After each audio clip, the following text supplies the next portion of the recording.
Welcome back. It is Monday, January 16th in the NBA. My three favorite picks are on the way. Let's recap yesterday, though. A weird end to a weird week. An 0-2 day. Jaden Ivey goes over as he does not sub out a single minute in the second half. Draymond Green finishes a couple PRAs short. We had Ben Simmons. He was voided due to injury. Jalen Green voided due to suspension. Like I said, weird end to a weird week. Either way, this week's going to be a great one. I'm feeling it. Day 2 of our ladder challenge did hit, so that's great. We're trying to turn $10 into $10,000, and it's a new day. It's Martin Luther King Jr. Day as well. We have games all day long in the NBA. And I do want to recap January as a whole right now.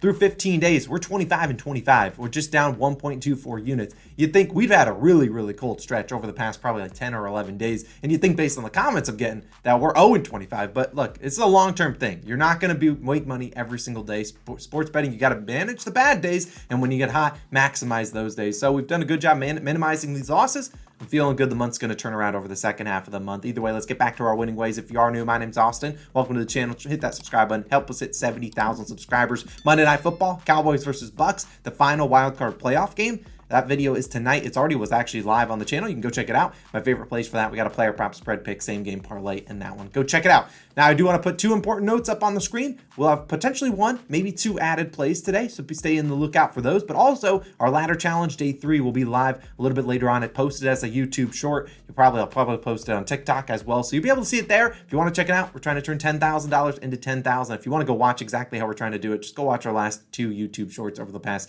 2 or 3 days. But either way, let's hop into our favorite picks. Those picks will be down below in the pinned comment. Any added plays? Let's dive into this first one. CJ McCollum, I like his over 24.5 points, -115 on DraftKings. You can play this at 25.5, and fresh off hurting us, we're going back to Mr. McCollum, and I think he's going to be needed in a big-time way against the Cleveland Cavaliers. Now, we saw last game when we took McCollum's over, we took his over in points plus assists. I believe it was 32.5. He ended with 28.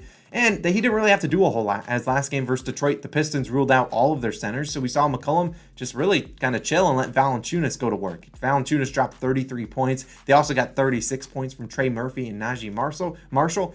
I just don't expect Valanciunas and those other guys to have that much production today against a very good Cavaliers team who allow the third fewest points per game in the paint. So I don't even mind Jonas Valanciunas under 17.5 points, but I'd rather take McCollum's over in this one. Instead, we've seen to beat Cleveland, what do you have to do? Shoot threes and mostly knock down mid-range shots, and that's where McCollum thrives, is going to the rim, but shooting those mid-range shots, floaters, and all that stuff. That's where he's really good. And we saw a couple weeks back, we took a Chris Paul prop versus Cleveland. It was our best bet of the day. Took his over 14.5 points. No sweat. He scored 25 points.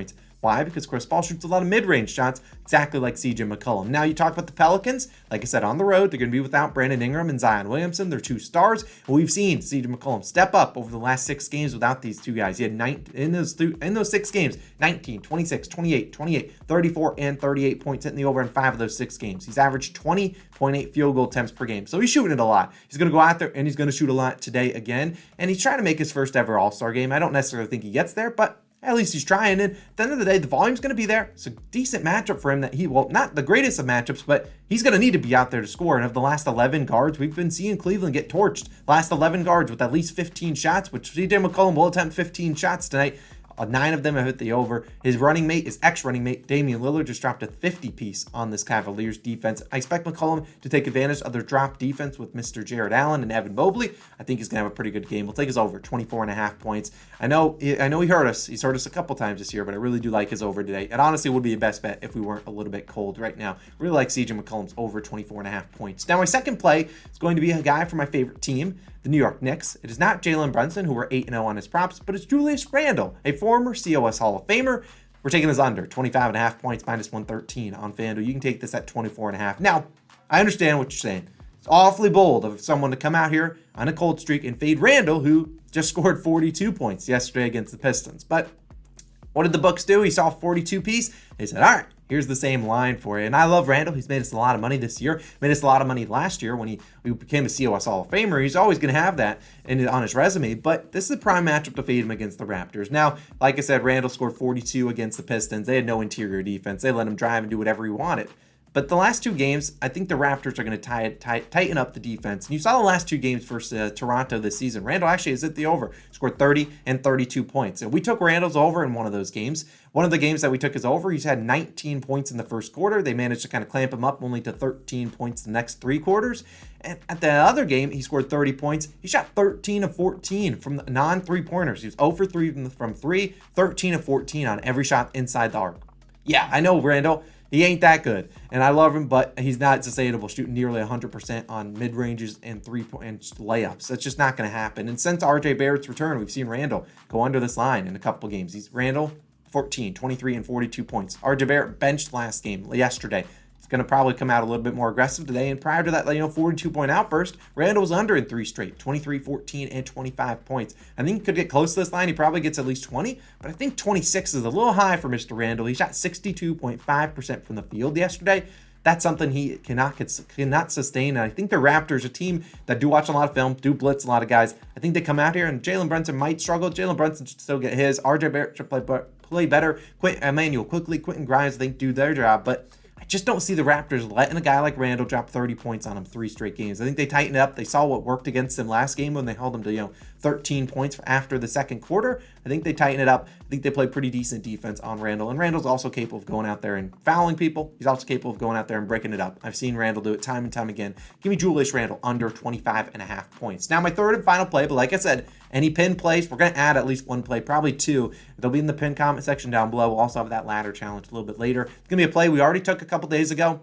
Marcus Smart, over 21.5 points plus assists, currently plus 100 on Caesars. If you get at 22.5, full send it. If you need his PRA line, take that too. Individual line, I lean his assists the most, but I do think he hits his over in points today. No, last game he ended on the hook. Now, let's talk about Smart. This is the first game of the day. So if you're watching this video after 1 p.m. Eastern time, well, hopefully you can take a live bet. Hopefully Smart's crushing it for us, and we're 1-0 on the day. But we're running it back. Smart and the Celtics back on the road in Charlotte, a matchup we just took advantage of when Smart had 13 points and 12 assists. Had 25 points plus assists in that game, and he cashed for us. So hopefully he can do it once again. But in that game, we saw a couple weird things. Now, number one, Derek White, the starting shooting guard for the Celtics, got injured.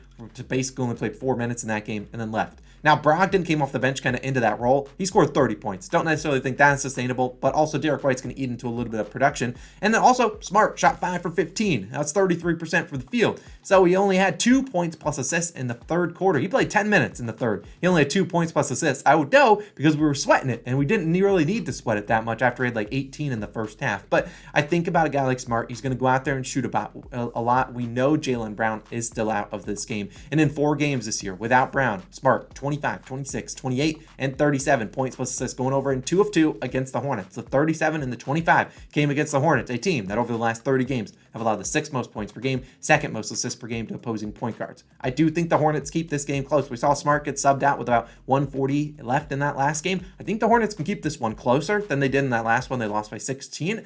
At the end of the day, Smart received and passed the most, made and received the most passes on the Celtics in that first game. I think he's going to play a lot again today. He's going to shoot a lot too without Brown on the team. He likes to go out there, play pretty well. He's always done that when Jaylen Brown's been out, done it when Jason Tatum's been out. I think Mr. Marcus Smart has another big day for us. Hopefully he can cash out our over 21.5 points plus assists, which is plus 100 on Caesar. So those are my 3 plays of the day. Like I said, added play might be down below. You can definitely check that out. A lot of teams are still waiting for props. And so we'll see. We'll see on the ladder challenge as well. You can find that as a YouTube short. It's time to shout out some COS All-Stars. It's always awesome to see this list grow every single day. We got Ty, Luis, Parks, Don, and D1. If you want to become an All-Star, get our plays a little bit early, hit that join button. We're diving in today. We're going 3-0. We're going to add a couple plays. Going to go 5-0 today. Appreciate you guys for always tuning in. Added plays, as a reminder, in the pinned comment section down below. And they'll also be posted on our Twitter, @CallOnOurShot. You can go follow us there. Ladder challenge loading. Stay tuned for that. Appreciate you guys so much for the support. Monday Night Football, Bucks versus Cowboys picks. Somewhere up on the screen. Go click it. Go check it out. We're going to dive into it. Let's have a great bounce back NBA day. Great bounce back NBA week. Have a great Martin Luther King Jr. day. And I'll see you guys back again tomorrow, as well as on the YouTube short and the other videos. See you guys then. Peace out.